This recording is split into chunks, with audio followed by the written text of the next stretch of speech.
Umat saudari-saudara terkasih,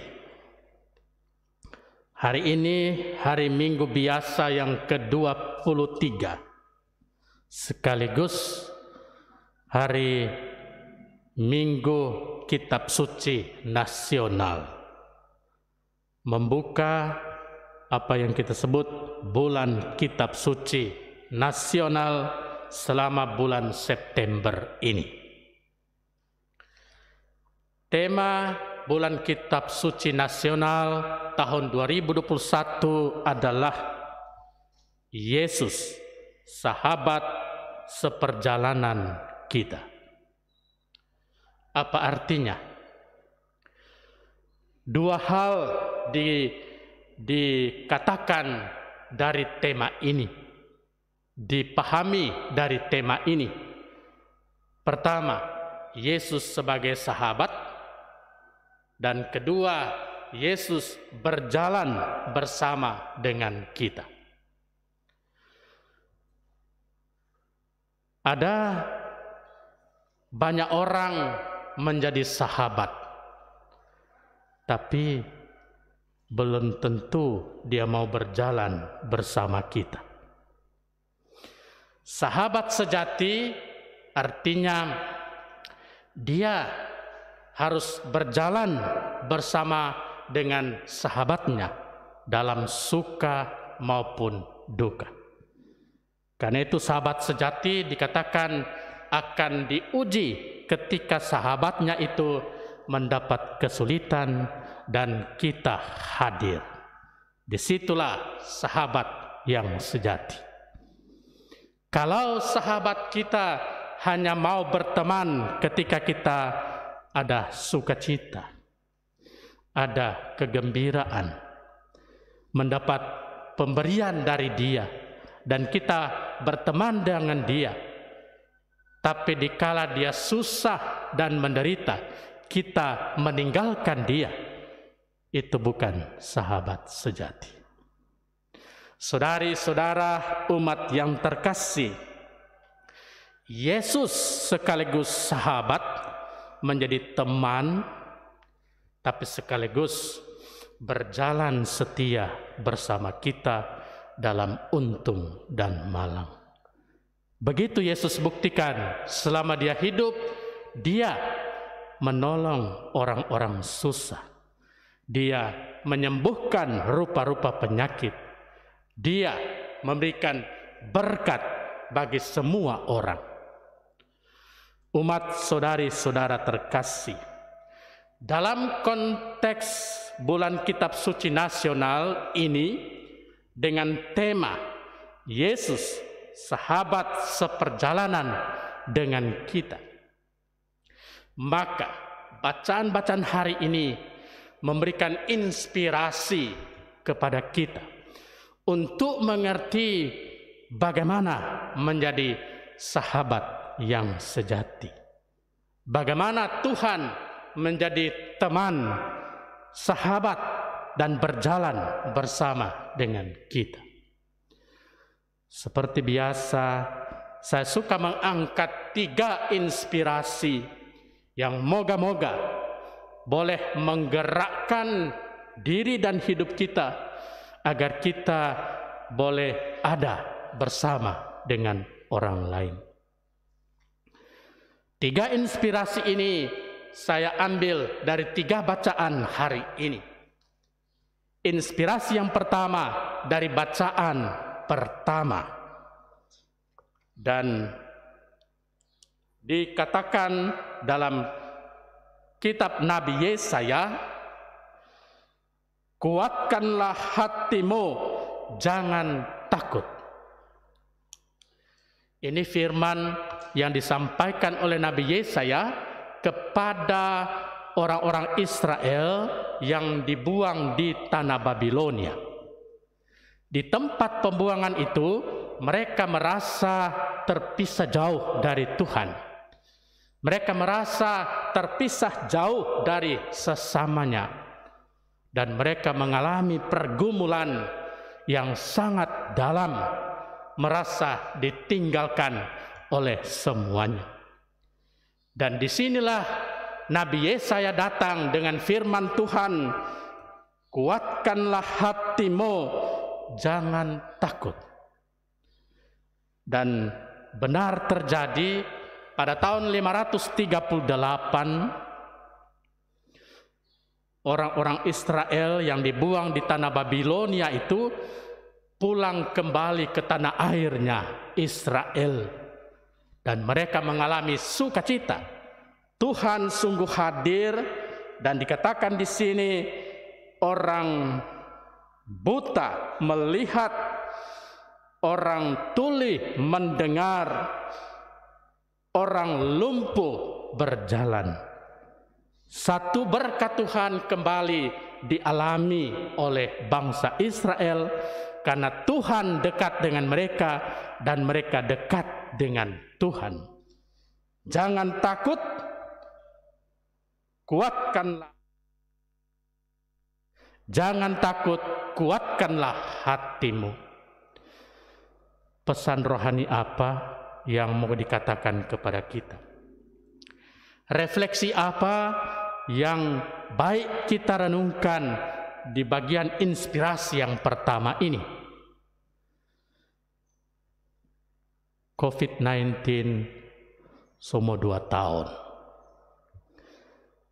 Pandemi ini sungguh-sungguh membuat seluruh dunia ini sakit. Sudah berjuta-juta orang yang meninggal. Dan ini mau mengatakan seperti bangsa Israel terbuang dan dibuang di Babilonia, begitu juga sebenarnya zaman now orang mengalami sebuah pembuangan, merasa Tuhan jauh, merasa orang-orang yang dulu bersahabat jauh, jaga jarak, orang mati sadiki orang yang datang, dan seterusnya.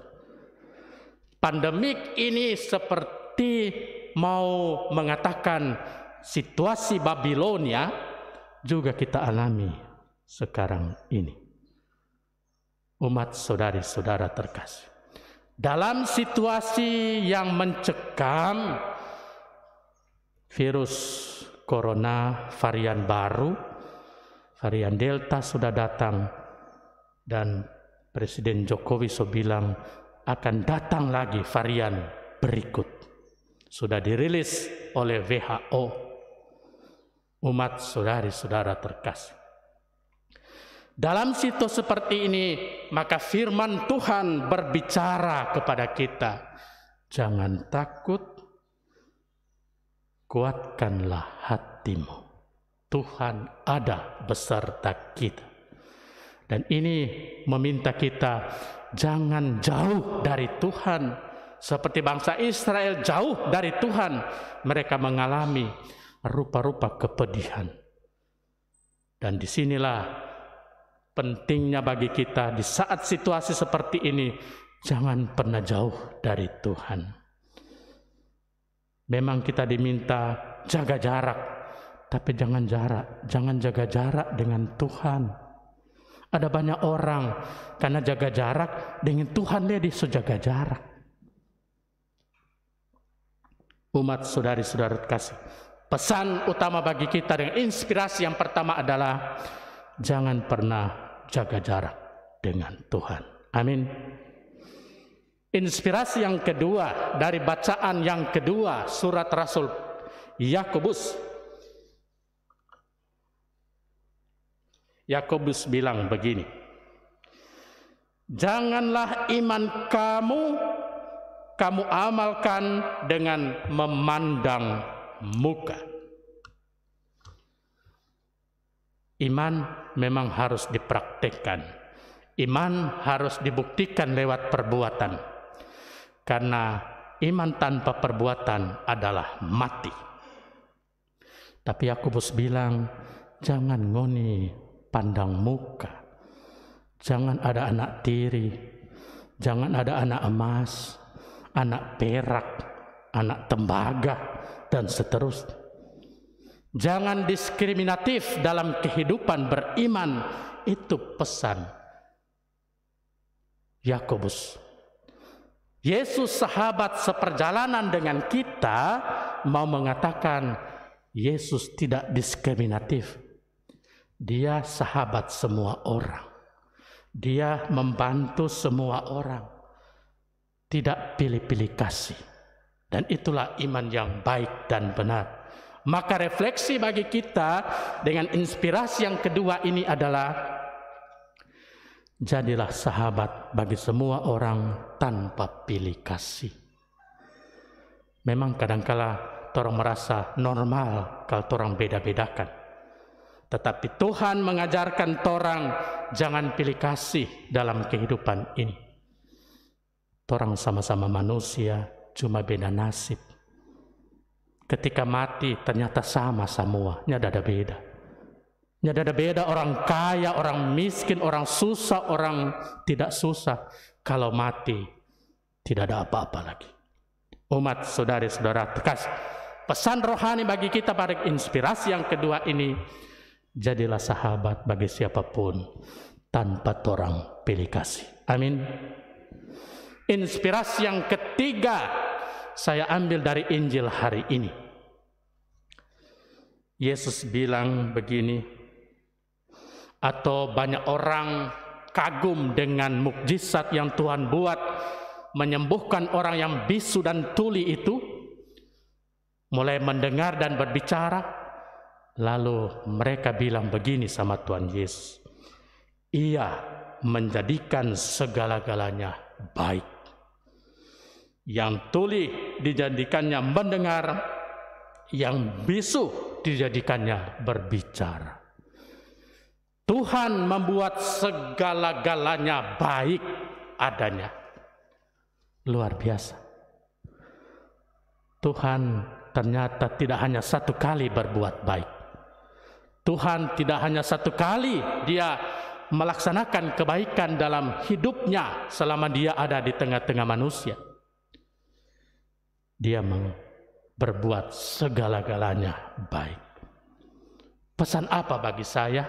Pesan apa bagi kita hari ini? Yesus sahabat sejati dan seperjalanan dengan kita karena dia selalu ingin berbuat baik. Refleksi kita adalah baru satu kali bikin bagus, baru satu kali orang berbuat baik, so sombong sekali. Dia pikir so hebat, Kang. Padahal baru satu kali dia bikin bagus. Syukurlah kalau toh dia pernah berbuat baik.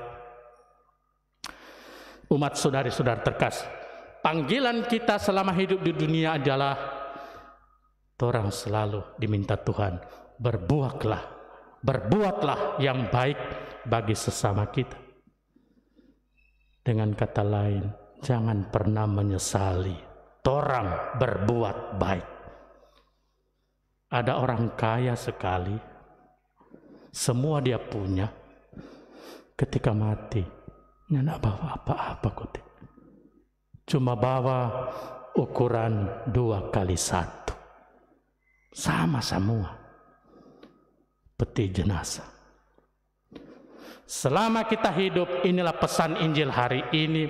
Ketika masih kita hidup sampai sekarang, berbuatlah baik. Kalau mati, tidak pernah bisa berbuat baik. Kebaikan kita menjadi emas di hadapan Tuhan. Semoga 3 inspirasi ini menguatkan saya, menguatkan kita. Ternyata panggilan orang selama hidup di dunia ini, berbuatlah baik sebanyak-banyaknya sebelum ajal menjemput kita. Amin.